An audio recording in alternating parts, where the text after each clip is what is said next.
잘해주셔가지고 저는 지금 좀 많이 떨리고 그런데 제가 실수가 있더라도 조금 봐주시기 바랍니다. 예, 저는 어떻게 보면은 지금 앞서서 발제해주셨던 그런 다른 선생님들처럼 어떤 미디어 그런 어떻게 보면 좀 더 뉴 미디어적인 그런 작업이라기보다는 저는 그것들을 제가 원래 백그라운드 자체가 회화에서부터 시작된 작가이기 때문에 어떤 물성으로서 그런 미디어를 접근하는 게 조금 좀 다른 관점인 것 같습니다.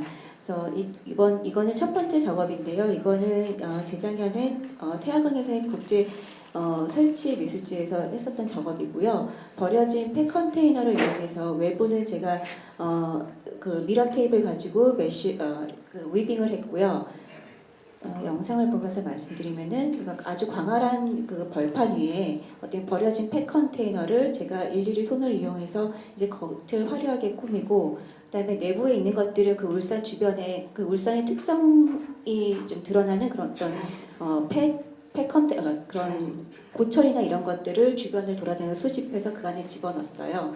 그리고 어떻게 보면 지금 이제 사람의 그림자들이 이렇게 지나다니는데 이제 멀리서 바라보면 사람들이 어떤 되게 호기심 있는 행위들을 하는 것들을 보고 아주 멀리서 사람들이 와가지고 작은 문을 통해서 이제 그것들을 관음증 환자들처럼 그 안을 바라봤을 때 그 안에는 아무것도 존재하지 않고 어떤 이런 폐허가 된 모습들만 있는 것들을 통해서 우리가 가지고 있는 어떤 시각에서 오는 오류들을 좀 보여주고 싶었던 작업입니다.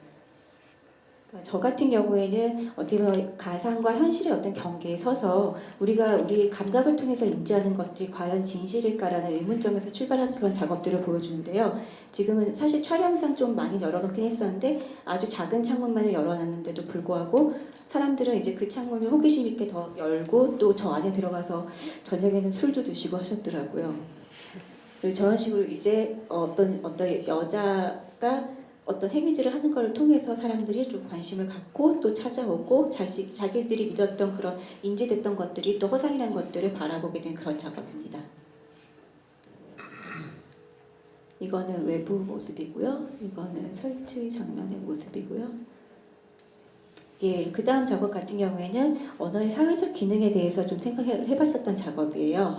그러니까 우리가 어떻게 보면 어떤 집단에 있어서 다문화 가정이라든지 아니면은 우리가 그룹핑을 시켜버려서 어떤 집단에 대한 것들을 우리가 이미 정의 내려지고 어떻게 보면 우리는 생존적인 편의를 위해서 그들의 어떻게 그룹화 시켜버리지만 사실은 그것들이 그들을 또 역차별을 만든다는 생각들을 했었어요. 그래서 그때는 어떤 탈북자라든지 아니면 다문화 가정이라든지 다양한 사람들을 만나서 그들과 어떤 섀도우 퍼펫 워크숍을 가졌고 그들과의 어떤 교감을 통해서 우리가 가지고 있었던 그들에 대한 어떤 편견이나 이런 것들 결국 우리가 만들어냈다는 것들을 그림자라는 것들을 이용해가지고 보여주는 작업인데요.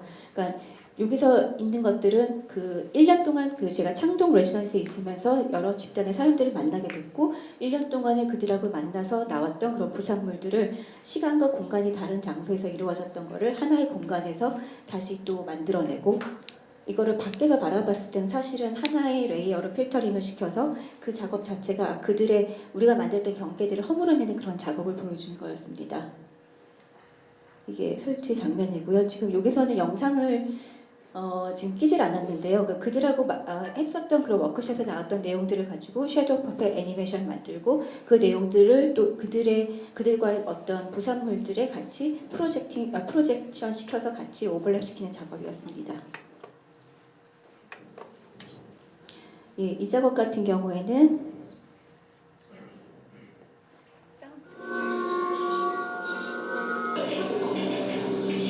지금 보면은 여기서의 오르골들이 하나하나가 어떻게 보면 센서의 역할을 해서 작업과 이 공간과 관람객들이 서로 교류를 하는 그런 것들을 보여주는 건데요. 우리가 어떻게 보면 사회에서 우리가 모르게 행해졌던 그런 행위들에 의해서 잠시만 조금 보고 말씀드리겠습니다. 있던 영상들이 없어지고 그러니까 우리가 인지하지 못하고 지나가는 것들에 의해서 우리 사회에 어떤 영향을 미치는 것들을 좀 더 시각화시켜서 보여주고자 하는 작업이었습니다. 그래서 다양한 공간에 여러 개의 오르골들이 있고 그런 오르골들이 하나의 센서의 역할이 되어가지고 그 공간을 시각적으로 좀 더 체험하게 하는 그런 작업이었습니다. 외부의 스크린 밖에서 봤을 때는 어떻게 보면은 어떤 섀도우들이 바퀴가 여러 개가 돌아가는 것처럼 보이지만 사실 안으로 들어갔을 때 바퀴가 하나만 존재하게 되고 우리가 처음에 인지되었던 그런 사실들이 사실은 허상이었다는 것들을 또 그 스크린 안으로 들어갔을 때 느끼게 하는 그런 작업이었습니다. 그리고 소리 같은 경우에도 그러니까 거꾸로 돌아가는 소리들이 사람들이 이런 오르골들을 건드림에 있어서 다시 사운드가 원래 오르골 소리로 돌아감으로써 어떤 그런 좀 더 시각적이거나 공감각적인 것들을 느끼게 하는 작업입니다. 설치 장면이고요. 그리고 이거 같은 경우에는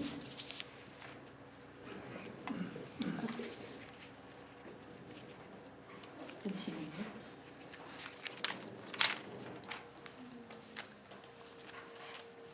지금 사운드가 빠져 있는데요. 이 작업 같은 경우에는 지금 그 공간을 들어가면은 뭔가 잡음 같은 것들이 치칙치칙하는 소리들이 들려요. 그래서 과연 이게 무슨 소리일까 궁금해서 이제 이곳을 찾아가고 여기 보면 이제 청진기들이 이게 설치가 되어 있어요. 그 청진기를 끼고 하나의 그 사운드들을 움직이는 것들을 가만히 대서 들어보면은 여러 사람들의 인터뷰들이 들리는 거거든요. 그러니까 어떻게 보면 우리 사회 현상 속에서 있는 것들이 아주 은밀하게 구석구석 숨어 있는 것들을 우리가 하나씩 진단해보고 가지고자 하는 것들을 어떤 이런 병원의 기구들을 은유적으로 집어넣어서 보여줬던 작업입니다.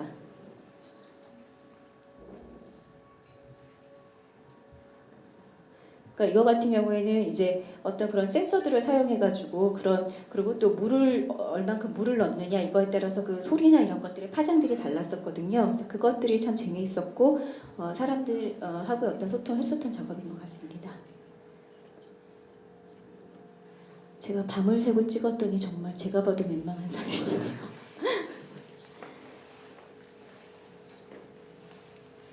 예, 이게 설치 전경이고요. 예, 이 작업 같은 경우는 현재 금호미술관에서 지금 아직 전시가 되고 있는 작업인데요. 그러니까 기존에 그 전에 보여드렸던 그 작업이 케이브 인투 더 케이브라는 그 시리즈의 작업들이거든요. 거기에 이게 두 번째 시리즈 작업이고요. 그러니까 외부에서 봤을 때는 다양한 이미지들이나 이런 것들이 중첩되고 오버랩돼서 이제 그것들이 움직이고 있거든요. 이렇게 돼 있고 좁은 통로를 돌아서 들어가면은 거기 있는 지금 보면은 형광등들이 우리가 어떤 우리의 길을 찾아서 가듯이 하나씩 센서에서 작용이 돼서 자기의 길을 하나씩 밝혀서 들어가듯이 되는 거거든요. 그러니까 사실 이 작업 같은 경우에는 그런 플라토의 그런 케이브 그 시리즈에 대한 것들이 저한테 레퍼런스가 됐었고 어떻게 보면은 그것들을 비로소 들어갔을 때 그래서 이게 들어간 장면에 들어갔을 때는 그것들이 어떻게 보면 혼돈된 우리의 그런 사회의 모습들이나 모든 것들이 섀도우들이 아니라 또 영상의 이미지와 오버랩돼서 되었던 것들을 느낄 수 있게 하는 그런 작업이었습니다.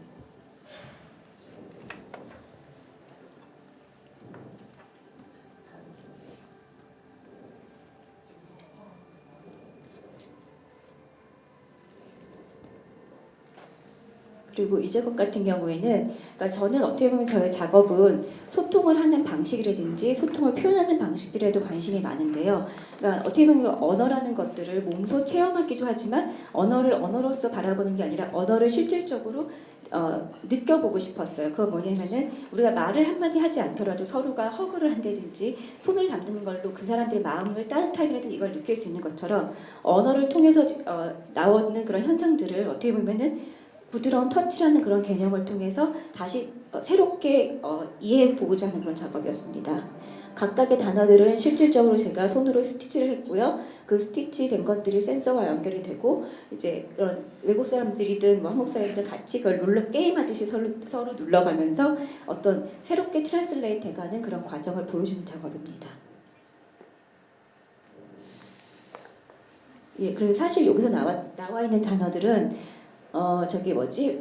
그런 외국의 그 오바마 대통령의 어떻게 보면 그 연설문이나 어떤 대통령들의 연설문에서부터 수집된 단어들이에요. 근데 어떻게 보면 그런 단어들은 가장 파워를 가진 그런 단어들인데 그런 단어들을 어떻게 보면은 같이 또 새로운 트랜슬렛을 만들면서 또 다르게 언어적 유희를 해보고자 하는 그런 뜻도 담겨 있습니다.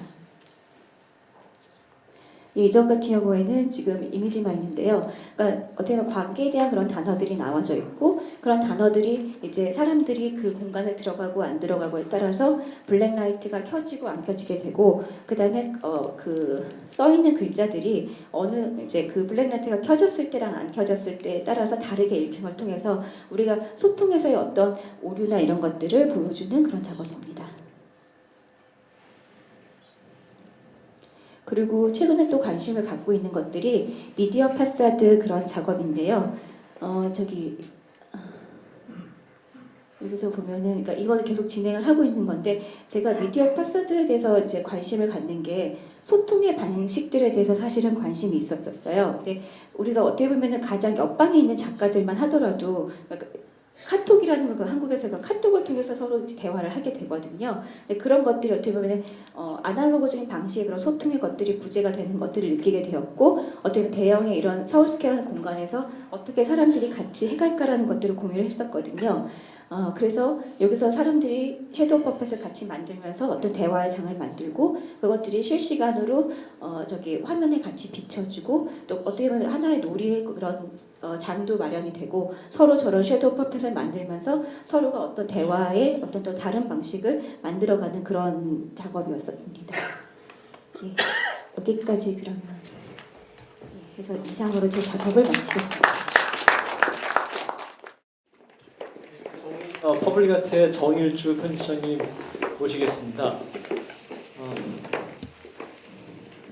어쩜 이렇게 다들 12분을 정확하게 지켜주시는지.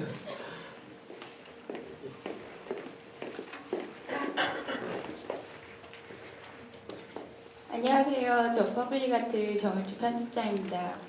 정말 운 좋게 제가 이제 최근에 되게 관심을 많이 갖고 또 작업 얘기도 많이 나눴던 이혜승 작가 작품에 대해서 제가 얘기를 하게 돼서요. 정말 다행이고 여러 가지로 이제 제가 처음에 이혜승 작가 작품을 접했던 거는 이미지가 먼저였는데요. 그 이미지하고 작가하고 이름을 언뜻 알고 또 다른 작업을 봤는데 그게 또 이혜승인 거예요. 그래서 이게 뭔가 형식도 많이 다르고 스토리도 다른데 똑같은 그 이혜승이 이 이혜승인가 하는 생각을 많이 했었거든요. 그 작품을 볼 때마다 좋게 얘기하면 굉장히 변화무쌍하고 조금 이제 비판적으로 얘기를 하면 너무 다양한 매체와 너무 각양각색의 스토리와 이런 것들을 갖고 있다는 그런 특징이 있습니다. 실제와 허상, 그 다음에 이거의 차이가 유효한가에 대해서 젊은 작가들이 되게 많이 고민을 하고 그거를 줄거리로 작품을 되게 많이 풀고 있는데 이혜승 작가 역시 그 맥락에 있는 작가입니다.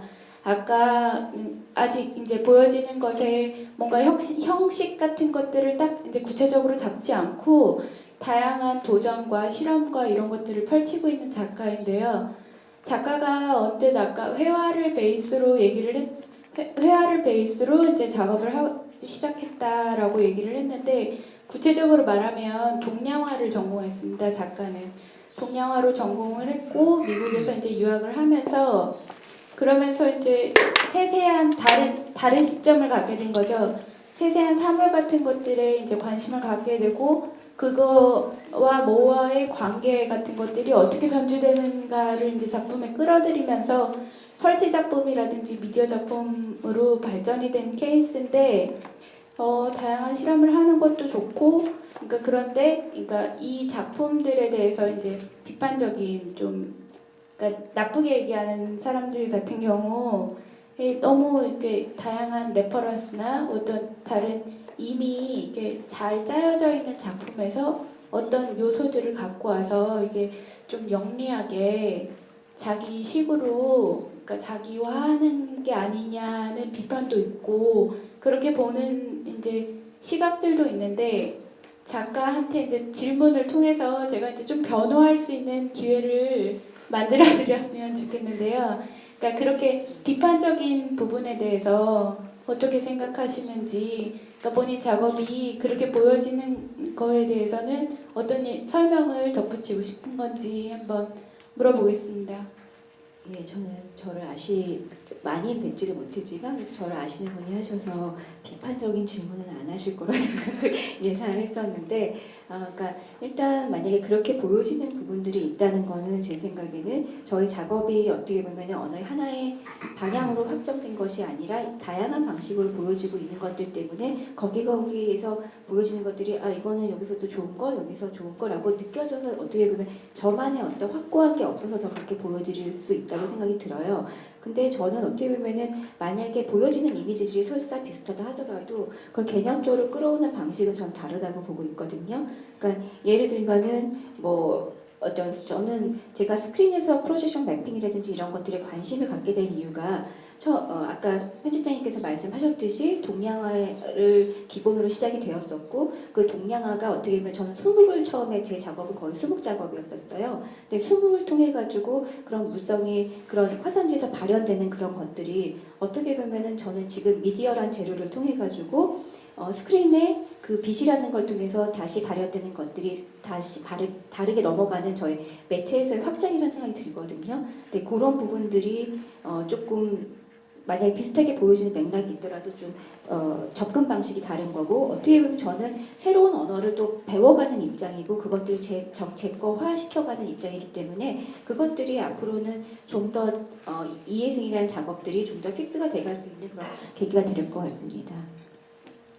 그 다음에 이제 이해승 작가 작품을 얘기할 때 꼭 한 가지 짚고 넘어가야 되는 부분이 시점이 되게 많다는 건데요.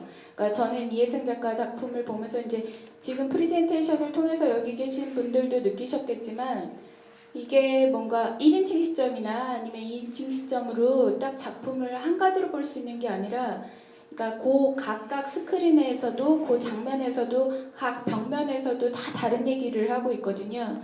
이게 뭐 소설로 따지자면 전지적 작가 시점 정도가 될 것 같은데 이 미디어 작가들이 그러니까 향후에 더 이렇게 연계해서 가져야 되는 부분 중에 하나가 그 관객이 상상력을 발휘할 수 있는 부분을 열어놔야 된다는 점에 저는 이제 좀 주목해서 이해승 작가가 뭔가 시점을 정리해야 되는 부분이 있지 않나 그렇게 생각하는데요. 이 여러 가지 시점들이 발현되는 이유가 뭔지 어떻게 보면은 저는 아까 말씀드린 동양적인 어떤 철학적인 배경이나 그런 구도에 저는 상당히 익숙한 사람인 것 같습니다. 그렇기 때문에 어떻게 보면 동양에서 보는 그런 다투시도법에서 어떤 사물을 바라보거나 상황을 바라보는 것처럼 스크린 하나의 화면에서도 여러 가지의 스토리들이 있고 사실은 그거는 이 느끼는 관객이 무엇을 느끼고 어떤 스토리를 만드냐는 거는